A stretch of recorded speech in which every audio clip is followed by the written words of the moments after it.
Assalamualaikum warahmatullahi wabarakatuh. A'udzubillahi minasyaitonirrajim. Bismillahirrahmanirrahim. Wa ma huwa bil hazli. Dan Al-Quran itu bukanlah senda gurauan. Allah menciptakan manusia.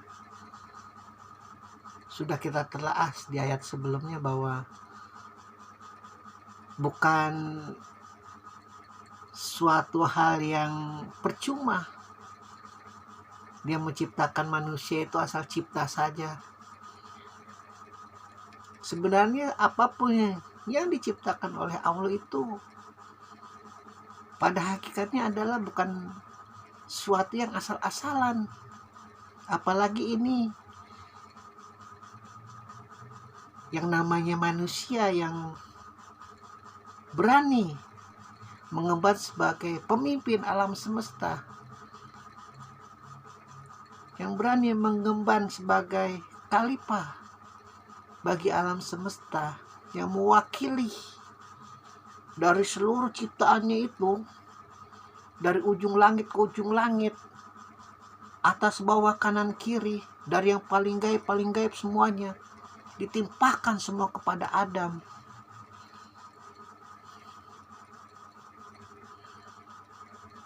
Yang pada sebelum Adam tercipta dengan hakul yakinnya adalah iblis.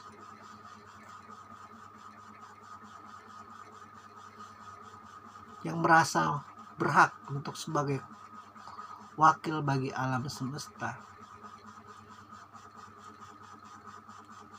Padahal kalau kita telah hadis mistik lagi, sebelum segala sesuatu cahaya tercipta, Allah sudah menciptakan Nur Muhammad.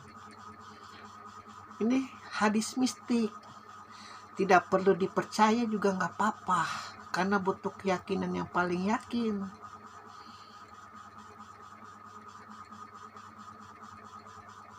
Seluruh agama, Hindu, Buddha, Konghucu, Kristen, Yahudi, semua itu punya hadis mistiknya sendiri.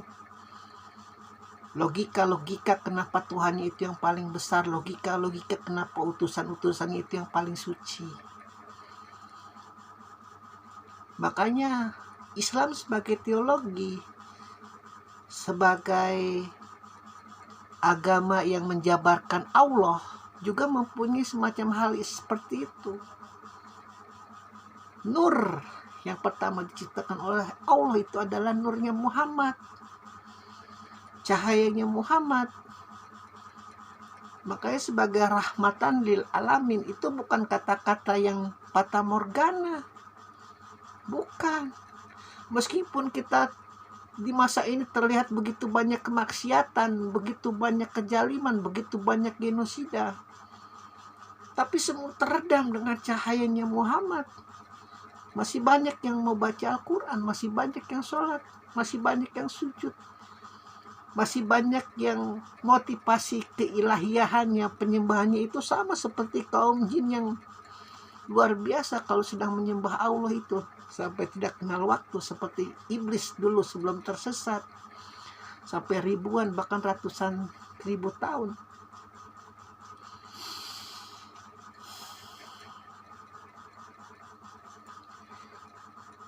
Sungguh Al-Quran itu benar-benar firman. Firman itu artinya ucapan Allah. Ucapan Allah yang memisahkan antara hak dan yang batil. Dan Al-Quran itu bukan senda gurauan. Jadi Tuhannya Islam itu bukan semacam dewa-dewa Yunani, bukan semacam dewa-dewa di umat Hindu dan Buddha, bukan. Senang tertawa, senang terbahak-bahak, senang berpesta, senang mabuk-mabukan, senang berjudi, bukan. Tuhannya Muhammad itu Tuhan yang tegas, Tuhan yang maha dari segala maha. Walaupun saya tidak menyalahkan Asmaul Husna 99, 1000, sejuta, terserah. Namun ketika di akal kita berbicara tentang yang paling maha, yang paling maha itu adalah Allah. Kita melihat orang goblok nih, orang paling goblok, ada yang paling maha goblok juga Allah. Karena yang paling walaupun negatif positif itu adalah Allah. Allah juga bisa, kalau paling maha goblok mah bisa. Dia masukkan saja iblis ke surga kalau dia mau. Karena saking maha gobloknya Allah.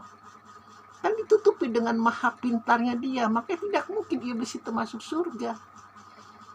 Hanya logika-logika kaum bodoh saja itu yang meyakini bahwa apa yang sudah dia peroleh di dunia, apa yang sudah dia lakukan di dunia, meski dengan jalan genosida, meski dengan jalan zalim, selama dia mengakui Muhammad, itu logika-logika lanatullah itu yang kemahagoblokannya itu, yakin akan masuk surga. Karena ada paham, dan paham ini sangat radikal sebenarnya di umat Islam. Allah sudah menentukan dari A sampai Z, dari sejak sebelum penciptaan sampai akhir penciptaan. Yang sudah Allah tentukan itu adalah haknya surga adalah bagi mereka yang sholat dan menjalani kebaikan.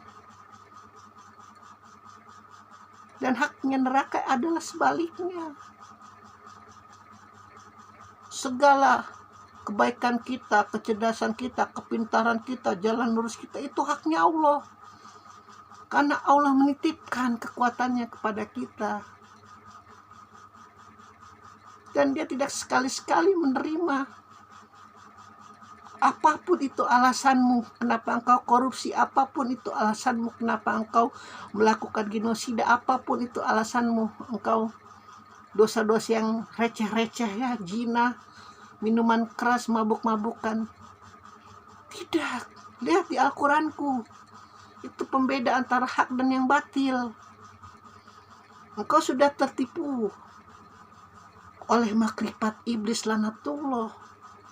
Merasa engkau umurnya panjang, merasa kekayaanmu itu dapat menghidupimu sampai akhir zaman, mengoperasi plastikan dari ujung rambut sampai ujung kaki.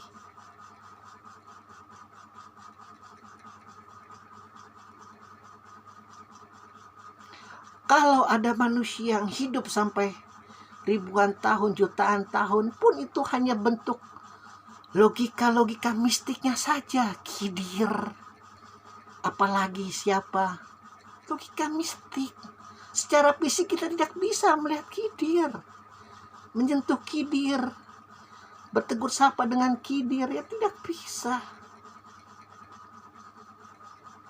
Namun Allah meyakini ada nabi yang hidup sampai akhir zaman. Kenapa? Karena ini nanti umat barisannya lanatullah ini akan bersaksi dengan segala macam retorika, logika, kepintaran, kecerdasannya. Dan itu nanti kidir akan membantah itu semua. Aku hidup pada masa itu. Aku hidup ketika engkau menggenosida umat Islam, wahai Yahudi. Aku hidup ketika engkau membodohi umat Islam, wahai Yahudi, dengan segala macam tetek bengek media-media informasi kemaksiatanmu, keribaanmu.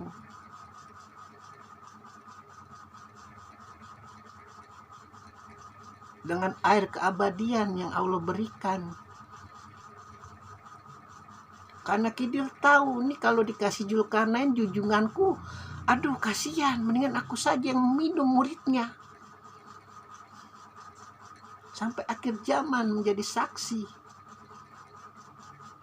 Segala logika, retorika iblis lanatullah dan pasukannya yang masih meyakini bahwa Adam itu tidak punya hak atas surga.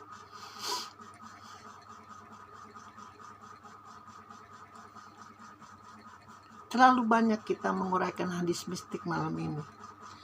Dan Al-Quran itu bukanlah senda gurauan. Sekali lagi, Tuhan kita itu bukan Tuhan yang suka bercanda. Tuhan kita itu Tuhan yang puitis. Tuhan yang memiliki sisi feminim dan maskulin. yang sangat romantis. Alhamdulillahirabbil alamin.